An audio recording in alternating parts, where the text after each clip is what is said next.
नमस्कार दोस्तों, बोधि धर्मा YouTube channel में आपका दिल से स्वागत है। सही कहा है किसी ने, इंसान बोलना तो जन्म के कुछ साल बाद ही सीख जाता है, लेकिन कब, क्या और किसी से कैसे बोलना है, ये सीखने में पूरी उम्र निकल जाती है।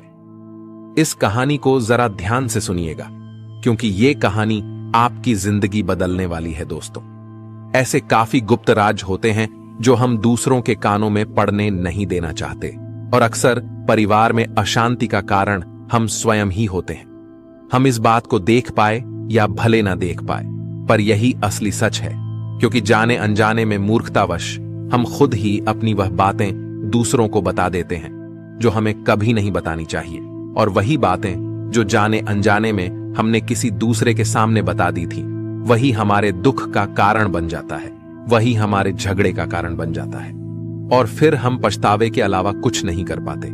बाद में हमें पछतावा होता है कि मुझे ये बात किसी को बतानी नहीं चाहिए थी, मेरी ही गलती हुई कि मैंने जाने अनजाने में ये बात सभी को बता दी।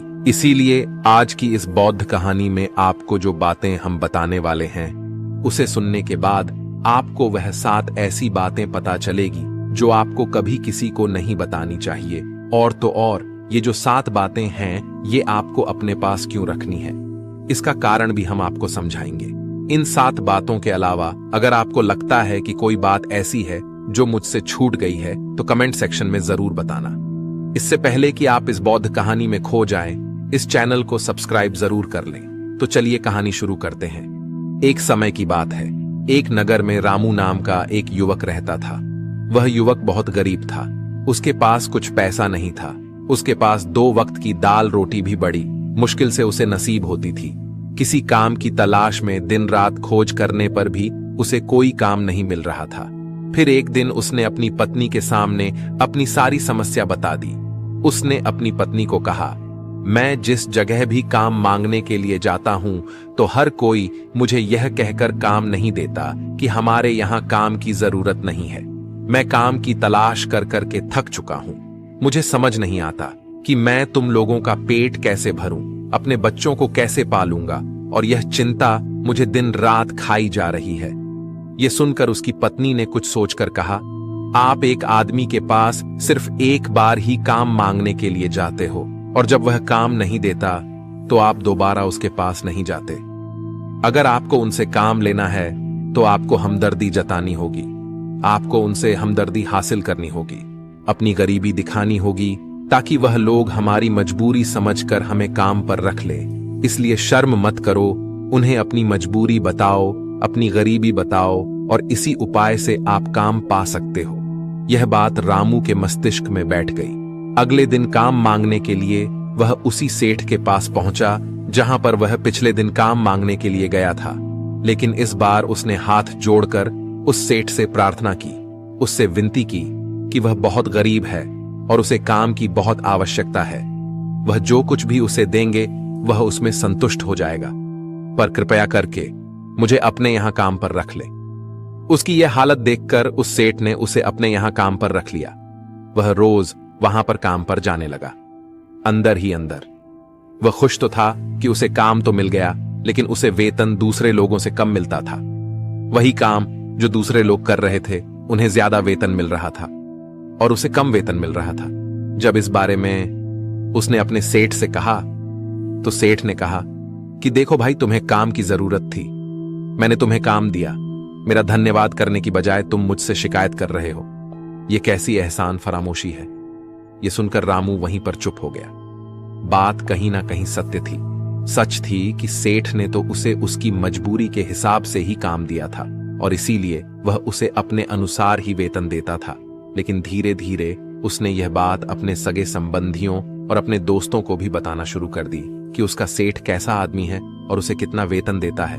समय बीतता रहा और रामू पूरी लगन के साथ अपना काम करता रहा, लेकिन अब परिस्थितियां बदलने लगी थी।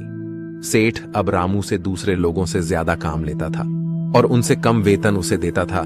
यह बात रामू के मन को बहुत खलती थी। वह दूसरों से ज्यादा मेहनत कर रहा था और उनसे कम वेतन पा रहा था।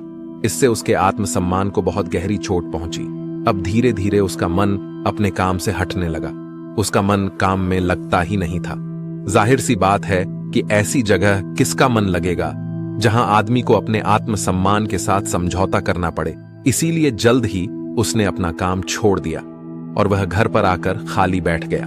अब उसके पास घर का खर्चा चलाने के लिए भी पैसे नहीं बचे थे। इसीलिए उसने अपने सगे संबंधियों और अपने दोस्तों से सहायता मांगनी शुरू की। लेकिन उसके दोस्त उसके सामने तो उसे दया का पात्र समझते थे, उसे दिलासा देते थे, लेकिन पीछे से उसका मजाक उड़ाते थे। वह कहते थे, कितना बेवकूफ है, सेठ ने इतना काम करवा लिया और बेचारे को पैसे भी नहीं दिए। अरे हम इसको पैसे दे दें तो ये कल हमारा भी पैसा नहीं वापस कर पाएगा। इसकी ऐसी हालत है, काम तो इसके पास कुछ है नहीं, पैसा कहां से लाकर देगा। और इसी वजह से रामू की हालत दिन पर दिन खराब होती जा रही थी। अब वह दिन रात तनाव में रहने लगा। वही दोस्त, वही सगे संबंधी जो उसके अपने होने का दिखावा करते थे, वह उसे दया का पात्र समझ रहे थे। उन्हें उसके ऊपर तरस आ रहा था। सब लोग आकर उसे ध्यान तो बहुत देते थे, लेकिन कोई सहायता नहीं करता था। और अक्सर ऐसा ही होता है, ध्यान देने वाले तो बहुत मिल जाते हैं, लेकिन मदद करने वाले, उंगली पकड़कर, हाथ पकड़कर आगे चलाने वाले कितने लोग मिलते हैं। फिर एक दिन उसे पता चला कि पड़ोस वाले गांव में एक बौद्ध भिक्षु आए हुए हैं जो बहुत ही ज्ञानी है। रामू इतना तनाव में था कि उसे कोई रास्ता नजर नहीं आ रहा था। इसीलिए जाने अनजाने में वह उस बौद्ध भिक्षु के पास पहुंच जाता है। वहां पहुंचकर वह सीधे उनके पैरों में गिरकर रोने लग जाता है। वह उन बौद्ध भिक्षु को रोते रोते उन्हें अपनी सारी परिस्थिति बताता है। उसे बताता है कि किस तरह उसके सेठ ने उसका फायदा उठाया और उसके सगे संबंधी भी उसके साथ कैसा व्यवहार रखते हैं। सारी बातें सुनकर बौद्ध भिक्षु ने उसे चुप कराते हुए कहा, बेटा, यह सारी समस्याएं तुम्हारी बुद्धिहीनता, तुम्हारी मूर्खता के कारण उत्पन्न हुई है। अगर तुम्हारे अंदर समझ होती और तुम समझदार होते तो इनमें से एक भी समस्या तुम्हारा मन को दुखी नहीं कर सकती थी। लेकिन तुमने अपने अविवेक के कारण, अपनी मूर्खता के कारण खुद ही अपने रास्ते में कांटे बिछा दिए। परंतु आज मैं तुम्हें 7 ऐसी बातें बताने जा रहा हूं जो भूल कर भी किसी को मत बताना। और इन बातों का अनुसरण करते हुए तुम बाहर से मिलने वाले दुखों को तो दूर कर ही सकते हो जो बेवजह दुनिया की वजह से तुम्हारे अंदर पनपते हैं। बौद्ध भिक्षुक ने पहली बात बताई जो किसी को नहीं बतानी चाहिए। वह है अपनी मजबूरी का दिखावा करके दूसरों का दया पात्र बनकर उनकी सहायता लेने की गलती कभी मत करना। हो सकता है कि आज वह तुम्हारी मजबूरी देखकर तुम्हारी सहायता कर दे, लेकिन कल वह तुम्हारा फायदा उठाने से भी नहीं झुकेंगे। और अगर फायदा भी नहीं उठाया तो दूसरों के सामने तुम्हारा मजाक बनाने में वह आदमी कभी नहीं झुकेगा। इसीलिए कभी भी अपनी मजबूरी का दिखावा मत करो। अगर घर में 2 रोटी है, सूखी रोटी है, तो वहीं खाकर सो जाओ, लेकिन दूसरों को इसके बारे में भनक तक नहीं लगनी चाहिए। जरा आप खुद सोचो, मजबूरी बताने का क्या कारण होता है एक इंसान का? या तो वह दूसरों से सहानुभूति हासिल करना चाहता है या उनसे कोई आर्थिक मदद चाहता है। लेकिन अगर दोनों ही परिस्थितियों को आप देखें तो दूसरा आदमी आपका फायदा उठाने से नहीं चूकेगा, और अगर वह फायदा नहीं भी उठाएगा तो अपनी नजर में तो वह आपको मूर्ख ही समझेगा, बेवकूफ समझेगा, और दूसरों के सामने आपका मजाक तो जरूर बनाएगा। इसीलिए अपनी मजबूरी के बारे में कभी किसी को मत बताना। दूसरी बात बौद्ध भिक्षुक ने बताई जो किसी को भी नहीं बतानी चाहिए, वह है अपनी अतीत की गलतियां और भविष्य की रणनीतियां। जरा सोचो कि अगर हम अपने अतीत की गलतियां किसी दूसरे को बताते हैं तो उसका क्या प्रभाव होगा। वह गलतियां तो ठीक नहीं की जा सकती, जाहिर है, तो उन्हें बताने का क्या कारण रह जाता है। आप अपने अंधेरे पक्ष को खुद दुनिया के सामने बता रहे हो, खुद अपनी गलतियां दूसरों के सामने बता रहे हो। इससे उस आदमी की नजर में आपका चरित्र कमजोर हो जाएगा और वह भविष्य में हमेशा आपको उसी नजरिए से देखेगा। इसीलिए किसी भी आदमी की नजर में अपना चरित्र गठित मत होने दो। और जरा सोचो कि आप व्यर्थ में ही अपने भविष्य की रणनीतियां दूसरों के सामने बता रहे हो। जो लोग आपके काम का हिस्सा ही नहीं है, उनके सामने अपने भविष्य की रणनीतियां, अपनी डींगे हाँकने का क्या फायदा। वह लोग आपकी सहायता तो नहीं करेंगे, लेकिन आपकी भविष्य की रणनीतियों में बाधा जरूर बन सकते हैं। आप खुद अपनी विवेक का इस्तेमाल करिए और सोचिए कि आपके साथ भी ऐसा हुआ है कि आपने अपनी भविष्य की रणनीति किसी को बताई हो और वह कामयाब ही ना हुई होगा। जरा गौर से सोचिए। तीसरी बात गुरुवर ने रामू से कही, जो किसी को नहीं बतानी चाहिए, वह है अपने घर की बातें, जो भी हमारे घर के अंदर हमारी परिवार के साथ होती है, हमारे माँ बाप के साथ, हमारी पत्नी के साथ, हमारे बच्चों के साथ, वह बातें परिवार तक ही सीमित रहनी चाहिए। अगर आप इन बातों का दूसरों के सामने ढिंढोरा पीटते हो तो दूसरों को आपके घर में घुसने का एक मौका मिलता है और वह इसका फायदा उठाने का कभी नहीं चूकते। वे आपके परिवार के सदस्यों को आपसे दूर ले जाने की कोशिश करेंगे। अक्सर ऐसा होता है, हम समाज में देखते हैं कि हम अपने घर के झगड़ों को कम करने के लिए उन झगड़ों को अपने पड़ोसियों और दूसरे सगे संबंधियों को बताते हैं, लेकिन इससे आपको सहायता कभी नहीं मिली होगी, बल्कि आपके घर की लड़ाई झगड़े और ज्यादा बढ़ गए होंगे और वह जाहिर है कि बढ़ेंगे। अगर आप अपने माँ बाप की बात दूसरों को बताएंगे तो आपके माँ बाप को बुरा लगेगा, यही कि हमारा बेटा हमसे बताए बगैर दूसरों को यह बातें बता रहा है। इसीलिए अपने घर की बातें और अपने घर की लड़ाई झगड़े किसी के सामने मत बताना। अगली बात जो मैं आपको बताने जा रहा हूं, जो किसी को नहीं बतानी चाहिए, वह सुनने पर बहुत अजीब लग सकती है, और वह है कि आप अपनी आमदनी किसी को मत बताना। अब अपनी आमदनी ना बताने के पीछे क्या कारण हो सकता है? जरा सोचिए कि आप अपनी आमदनी अपने दोस्तों को बता देते हैं तो इस हालात में केवल दो बातें हो सकती हैं। या तो आपकी आमदनी उनसे ज्यादा हो सकती है, या तो फिर आपकी आमदनी उनसे कम हो सकती है। अगर आपकी आमदनी उनसे ज्यादा है तो जब आपके दोस्तों को जरूरत पड़ेगी तो वह सिर्फ आपको ही याद करेंगे, क्योंकि उनको पता है कि अगर आपकी आमदनी ज्यादा अच्छी है तो आप ही उनकी मदद कर सकते हैं, और इसीलिए ज्यादा लोग आपसे सहायता मांगेंगे। और जब आप उनकी सहायता नहीं करेंगे तो वह सोचेंगे कि इस आदमी के पास पैसे हैं, मेरी सहायता कर सकते हैं, लेकिन यह फिर भी मेरी मदद नहीं कर रहा है, और इसीलिए आपकी आमदनी आप दोनों दोस्तों के बीच एक झगड़ों का कारण हो सकती है।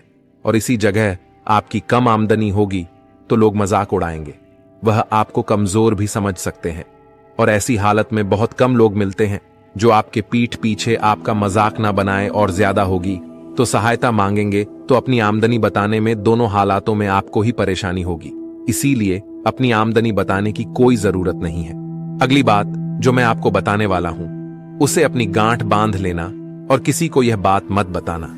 अपनी कमजोरी और अपनी ताकत अक्सर इंसान को पता नहीं होता है कि उसकी कमजोरी या उसकी ताकत क्या है, लेकिन अगर आपको अपनी कमजोरी और अपनी ताकत पता है तो पहली बात तो आप बहुत ही बुद्धिमान आदमी हैं, और दूसरी बात कि आपको यह बातें किसी को पता नहीं लगने देनी है, क्योंकि अगर आपकी कमजोरियां दूसरों को पता चल गई और अगर भविष्य में आप दोनों दुश्मन बन जाते हैं तो वह आपकी कमजोरियों का फायदा उठाएंगे, और अगर उनको आपकी ताकत पता चल गई तो वही ताकत आपकी कमजोरी बन जाएगी, क्योंकि वह ताकत दूसरे आदमी को पता है, और वह ताकत का तोड़ भी आज नहीं तो कल ढूंढ ही लेगा, क्योंकि हर शेर का सवा शेर होता ही है। ऐसा भी हो सकता है कि इसके बाद आपको उनसे हमेशा दब के रहना पड़े। अगली बात बौद्ध भिक्षु ने बताई जो किसी को नहीं बतानी चाहिए, वह है अपने मित्रों और दुश्मनों के बारे में अपने मित्रों के साथ बात करना, और उनके साथ अपने दोस्तों और दुश्मन के बारे में आपके अनुभव और विचारों को बताना अच्छा हो सकता है, लेकिन ध्यान और सावधानी से अगर आप अपने मित्रों के बारे में दूसरों को बताते हैं तो वे आपके मित्रों के साथ खिचड़ी पका सकते हैं और आपको धोखा दे सकते हैं। आपके गहरे मित्रों को आपसे दूर करने का प्रयास कर सकते हैं। आमतौर पर सामान्य लोग ऐसा नहीं करते, लेकिन आपके दुश्मन ऐसा करने की कोशिश कर सकते हैं। वे आपके गहरे मित्रों को आपसे दूर करने की कोशिश कर सकते हैं। दूसरी ओर आपके शत्रु के बारे में भी किसी को नहीं बताना चाहिए, क्योंकि आज का मित्र कल आपका दुश्मन बन सकता है, और वह आपके दुश्मन के साथ मिलकर आपको हानि पहुंचा सकता है और धोखा दे सकता है। इसलिए अपने सबसे अच्छे दोस्तों के बारे में भी अपने दुश्मनों के बारे में कभी बात नहीं करनी चाहिए। आखिरी बात में मैं यह कहना चाहता हूं कि जब आप दान करते हैं तो उसके बारे में भी किसी को मत बताएं, नहीं तो दान करना व्यर्थ हो जाता है, बेकार हो जाता है। जब आप अपने दान का ढिंढोरा पीटते हैं तो आप यह बता रहे होते हैं कि आप कितने बड़े दानी पुरुष हैं, और ये आपके अंदर एक अहंकार पैदा करेगा। इसीलिए दान जितना गुप्त रूप से किया जाए उतना ही अच्छा होता है, उतना ही फलदायी होता है। ऐसा कहा जाता है कि जब आपका बायां हाथ दान कर रहा हो तो दाएं हाथ को भी ना पता चले कि बायां हाथ दान कर रहा है। बौद्ध भिक्षु ने रामू को जो 7 बातें बताई, उनमें संसार के सभी सिद्धांत छिपे हुए हैं। इन बातों का पालन करते हुए आप अपने घर में सुख शांति बना सकते हैं और घर के झगड़े हमेशा के लिए दूर कर सकते हैं। और हमारा कहानी सुनाने का मकसद यही है कि आप और ज्यादा जागृत रहे। आप खुद उन बातों के बारे में सोचें और हमें कमेंट में जरूर बताएं कि आपको यह बातें सच लगी या नहीं। और इनके अलावा भी अगर आप कुछ जानते जो हम यहां बताना भूल गए हैं तो उन बातों को भी कमेंट सेक्शन में जरूर डालें। दोस्तों, आपने आज के इस वीडियो से क्या सीखा वह मुझे आप कमेंट में बता सकते हैं। इसी के साथ में उम्मीद है कि आपको आज की वीडियो पसंद आई होगी, तो इस वीडियो को उस इंसान को शेयर करें जिससे यह कहानी सुनने की जरूरत है। इसी के साथ मैं आपका शुक्रिया करता हूं पूरी वीडियो देखने के लिए। और वीडियो को एक लाइक करना मत भूलिएगा और उसी के ठीक बाद चैनल को सब्सक्राइब करें। तो चलिए फिर मिलते हैं ऐसी एक और नई वीडियो में एक नए मैसेज के साथ। तब तक के लिए अपना ख्याल रखें। धन्यवाद और नमो बुद्धाय।